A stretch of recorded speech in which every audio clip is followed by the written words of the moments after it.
सभी को सुप्रभात। अब आगे है भक्ति काल, पहले आदिकाल, फिर भक्ति काल, अब उत्तर मध्यकाल, रीतिकाल। इसका संवत है 1700 से 1900। प्रकरण 1, सामान्य परिचय। पढ़ना शुरू करते हैं हम।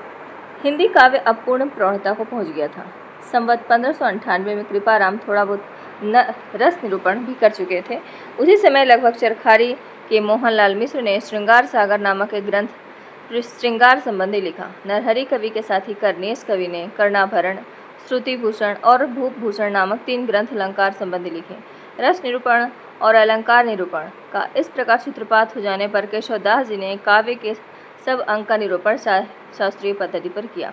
इसमें संदेह नहीं कि काव्य रीति का सम्यक समावेश पहले पल आचार्य केशव ने ही किया, पर हिंदी में रीति ग्रंथों की अविरल और अखंडित परंपरा का प्रवाह केशव की कविप्रिया के प्रायः 50 साल पीछे चला, और वह भी एक भिन्न आदर्श को लेकर, केशव के आदर्श को लेकर नहीं। केशव के प्रसंग में यह पहले कहा जा चुका है कि वे काव्य में अलंकारों का स्थान प्रधान समझने वाले चमत्कारी कवि थे। उनकी इस मनोवृत्ति के कारण हिंदी साहित्य के इतिहास में एक विचित्र संयोग घटित हुआ।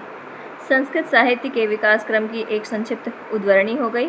साहित्य की मीमांसा क्रमशः बढ़ते बढ़ते जिस स्थिति पर पहुंच गई थी, उस स्थिति से सामग्री न लेकर केशव ने उसके पूर्व की स्थिति से सामग्री ली। उन्होंने हिंदी पाठकों को काव्यांग निरूपण की उस पूर्व दशा का परिचय कराया जो भामा और उद्भट में थी उस समय, उस उत्तर दशा का नहीं जो आनंद वर्धनाचार्य, मम्मट और विश्वनाथ द्वारा विकसित हुई। भामा और उद्भट के समय अलंकार और अलंकार्य का स्पष्ट भेद नहीं हुआ था। रस, रीति, अलंकार आदि सबके लिए अलंकार शब्द का प्रयोग होता था। यही बात हम केशव की कविप्रिया में भी पाते हैं। उसमें अलंकार के सामान्य और विशेष 2 भेद करके सामान्य के अंतर्गत वर्ण विषय और विशेष के अंतर्गत वास्तविक अलंकार रखे गए हैं। पर केशव दास के उपरांत तत्काल रीति ग्रंथों की परंपरा नहीं चली। कविप्रिया के 50 वर्ष पीछे उसकी अखंड परंपरा का आरंभ हुआ। यह परंपरा केशव के दिखाए हुए पुराने आचार्यों भामा, उद्भट आदि के मार्ग पर न चलकर परवर्ती आचार्यों के परिष्कृत मार्ग पर चली, जिसमें अलंकार अलंकार्य का भेद हो गया था। हिंदी के अलंकार ग्रंथ अधिकतर चंद्रालोक और कुवलयानंद के अनुसार निर्मित हुआ। कुछ ग्रंथों में काव्य प्रकाश और साहित्य दर्पण का भी आधार पाया जाता है। काव्य के स्वरूप और अंगों के संबंध में हिंदी के रीतिकार कवियों ने संस्कृत के इन परवर्ती ग्रंथों का मत ग्रहण किया। इस प्रकार दैवी योग से संस्कृत साहित्य शास्त्र के इतिहास की संक्षिप्त उद्धरणी हिंदी में हो गई।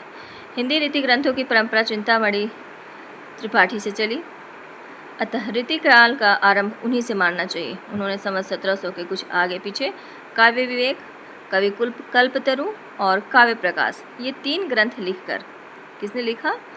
चिंतामणि त्रिपाठी ने। काव्य विवेक, कवि कल्पतरु और काव्य प्रकाश, ये 3 ग्रंथ लिखकर काव्य के सब अंगों का पूरा निरूपण किया और पिंगल या छंद शास्त्र पर भी एक पुस्तक लिखी। उसके उपरांत तो लक्षण ग्रंथों की भरमार सी होने लगी। कवियों ने कविता लिखने की एक प्रणाली ही बना ली कि पहले दोहे में अलंकार या रस का लक्षण लिखना, फिर उसके उदाहरण के रूप में कविता या सवया लिखना। हिंदी साहित्य में यह अनूठा दृश्य खड़ा हुआ। संस्कृत साहित्य के जो कवि और आचार्य थे, वो 2 भिन्न भिन्न श्रेणियों के व्यक्ति रहे। हिंदी काव्य क्षेत्र में यह भेद लुप्त सा हो गया। इस एकीकरण का प्रभाव अच्छा नहीं पड़ा। आचार्यत्व के लिए जिस सूक्ष्म विवेचन या पर्यालोचन शक्ति की अपेक्षा होती है, उसका विकास नहीं हुआ। कवि लोग एक दोहे में अपर्याप्त लक्षण देकर अपने कवि कर्म में प्रवृत्त हो जाते थे। काव्यांगों का विस्तृत विवेचन, तर्क द्वारा खंडन मंडन, नए नए सिद्धांतों का प्रतिपादन आदि कुछ भी न हुआ। इसका कारण यह भी था कि उस समय गद्य का विकास नहीं हुआ था। जो कुछ लिखा जाता वह पद्य में ही लिखा जाता था। पद्य में किसी बात की सम्यक मीमांसा या उस पर तर्क वितर्क हो नहीं सकता। इस अवस्था में चंद्रालोक की यह पद्धति ही सुगम दिखाई पड़ी कि एक श्लोक या एक चरण में ही लक्षण कहकर छुट्टी ली। उपर्युक्त बातों पर ध्यान देने से यह स्पष्ट हो जाता है कि हिंदी में लक्षण ग्रंथ की परिपाटी पर रचना करने वाले जो सैकड़े कवि हुए हैं, वे आचार्य की कोटि में नहीं आ सकते। वे वास्तव में कवि ही थे। उनमें आचार्य के गुण नहीं थे। उनके अपर्याप्त लक्षण साहित्य शास्त्र का सम्यक बोध कराने में असमर्थ है। बहुत स्थलों पर तो उनके द्वारा अलंकार आदि के स्वरूप का भी ठीक बोध नहीं हो सकता। कहीं कहीं तो उदाहरण भी ठीक नहीं है। शब्द शक्ति का विषय तो दो ही चार कवियों ने नाम मात्र के लिए लिया है, जिससे उस विषय का स्पष्ट बोध होना तो दूर रहा, कहीं कहीं भ्रांत धारणा अवश्य उत्पन्न हो सकती है। काव्य के साधारणतः दो भेद किए जाते हैं, श्रव्य और दृश्य। इसमें दृश्य काव्य का निरूपण तो छोड़ ही दिया गया। सारांश यह कि इन रीतियों पर निर्भर रहने वाले व्यक्ति का साहित्य ज्ञान कच्चा ही समझना चाहिए। यह सब लिखने का अभिप्राय यहाँ केवल इतना ही है कि यह न समझा जाए कि रीतिकाल के भीतर साहित्य शास्त्र पर गंभीर और विस्तृत विवेचन तथा नई नई बातों की उद्भावना होती रही। केशव दास के वर्णन में यह दिखाया जा चुका है कि उन्होंने सारी सामग्री कहाँ से ली। आगे होने वाले लक्षण ग्रंथकार कवियों ने भी सारे लक्षण लिखे और भेद संस्कृत की पुस्तकों से लेकर लिखे हैं, जो कहीं कहीं अपर्याप्त हैं, नहीं मिलते हैं। अपनी ओर से उन्होंने न तो अलंकार क्षेत्र में कुछ मौलिक विवेचन किया, न रस क्षेत्र में। काव्यांगों का विस्तृत समावेश दास जी ने अपने काव्य निर्णय में किया है। अलंकारों को जिस प्रकार उन्होंने बहुत से छोटे छोटे प्रकरणों में बांट कर रखा है, उससे भ्रम हो सकता है कि शायद किसी आधार पर उन्होंने अलंकारों का वर्गीकरण किया है, पर वास्तव में उन्होंने किसी प्रकार के वर्गीकरण का प्रयत्न नहीं किया है। दास जी की एक नई योजना अवश्य ध्यान देने योग्य है। संस्कृत काव्य में अंत्यानुप्रास या तुक का चलन नहीं था, इससे संस्कृत के साहित्य ग्रंथों में उसका विचार नहीं हुआ है, पर हिंदी काव्य में वह बराबर आरंभ से ही मिलता है।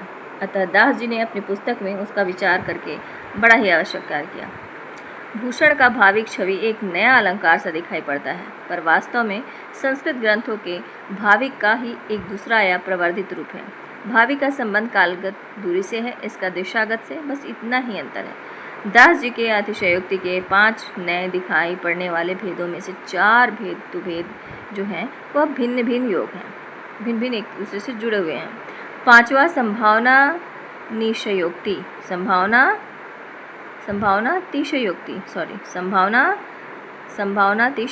तो संबंधातिशयोक्ति ही है। जो संभावना है अतिशयोक्ति, वह संबंध से जुड़े हुए अतिशयोक्ति है। देव कवि का संचारियों के बीच छल बढ़ा देना कुछ लोगों को नई सूझ समझ पड़ा है। उन्हें समझना चाहिए कि देव जैसे और सब बातें संस्कृत की रस तरंगणी से ली है, वैसे भी यह छल थी। सच पूछिए तो छल का अंतर्भाव अभिद्धा में हो जाता है। इस बात का संकेत पहले किया जा चुका है कि हिंदी के पद्यबद्ध लक्षण ग्रंथों में दिए हुए लक्षणों और उदाहरणों में बहुत जगह गड़बड़ी पाई जाती है।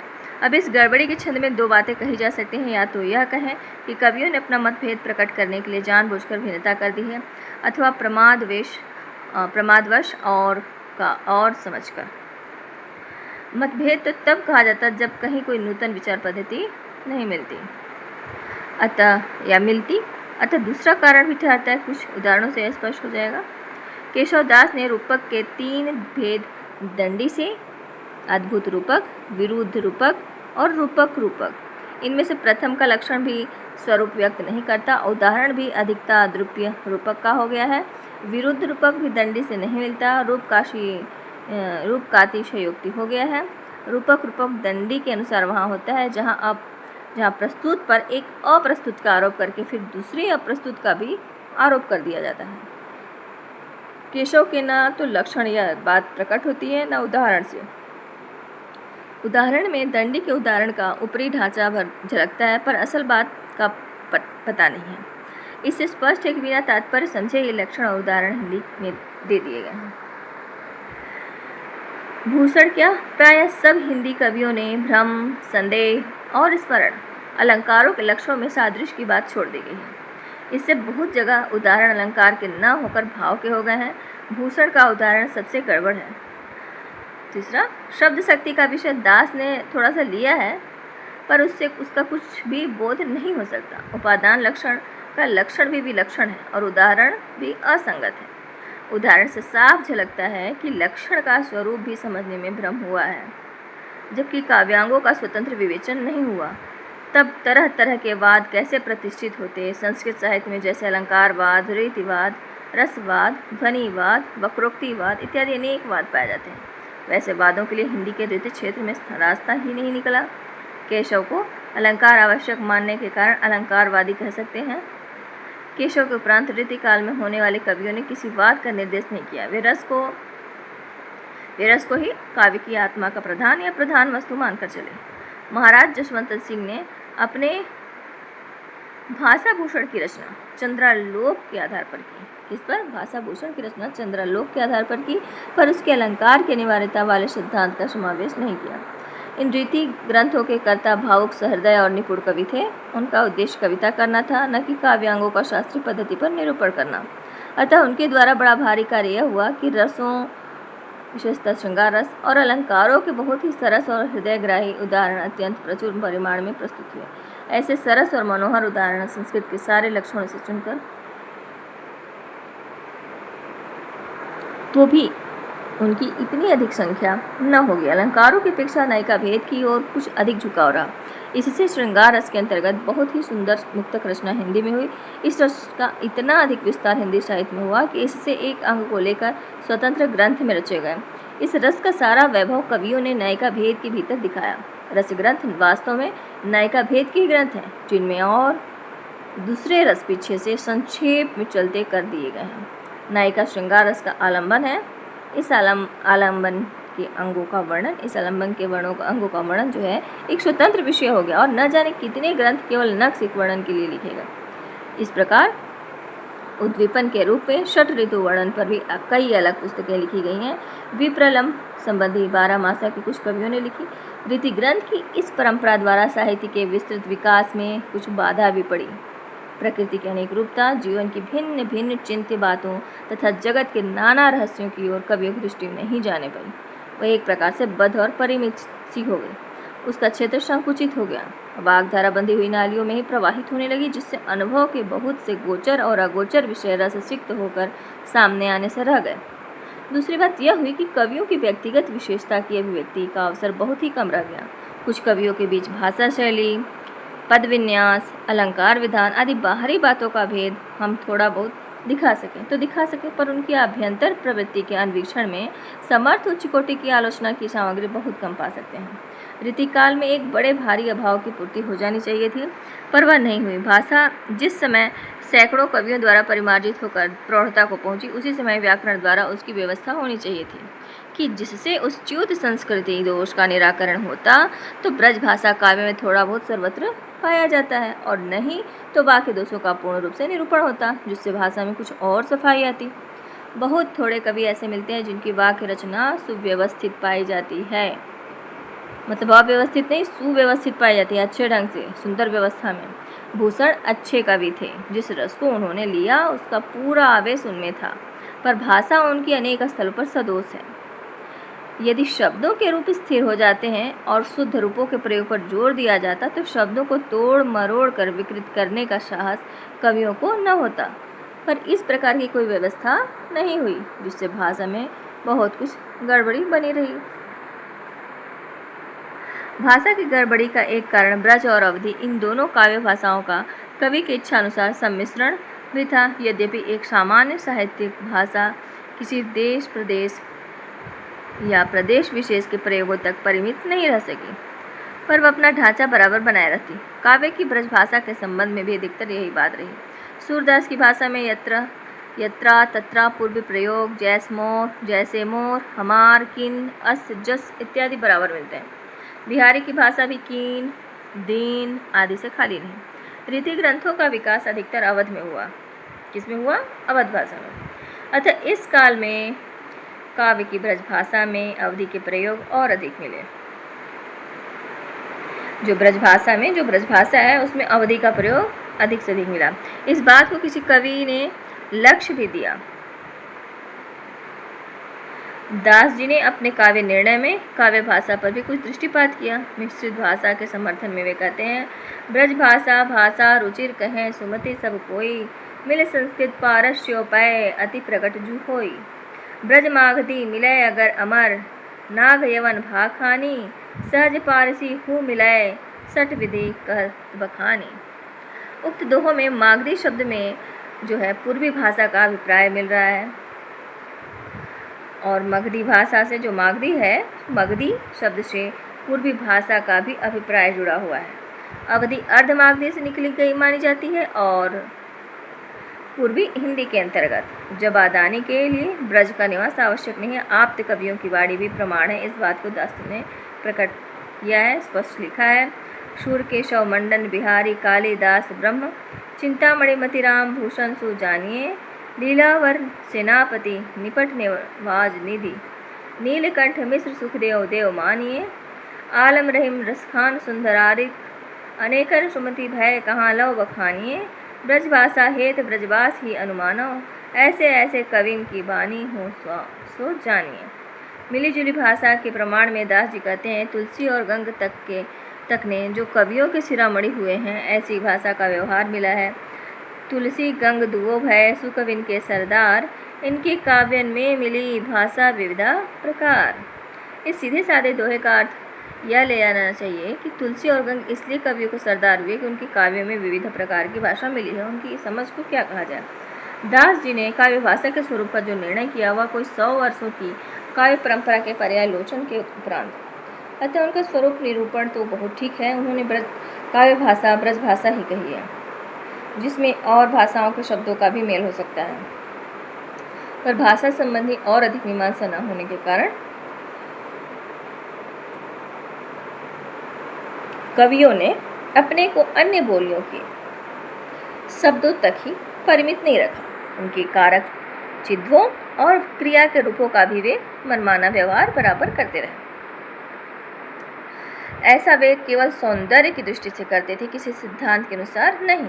करना के भूतकाल के लिए वे छंद की आवश्यकता के अनुसार कियो, किनो, करियो, करियो, किन, यहाँ तक कि किए तक रखने लगे। इसका परिणाम यह हुआ कि भाषा को वह स्थिरता न प्राप्त हो सकी जो किसी साहित्यिक भाषा के लिए आवश्यक है।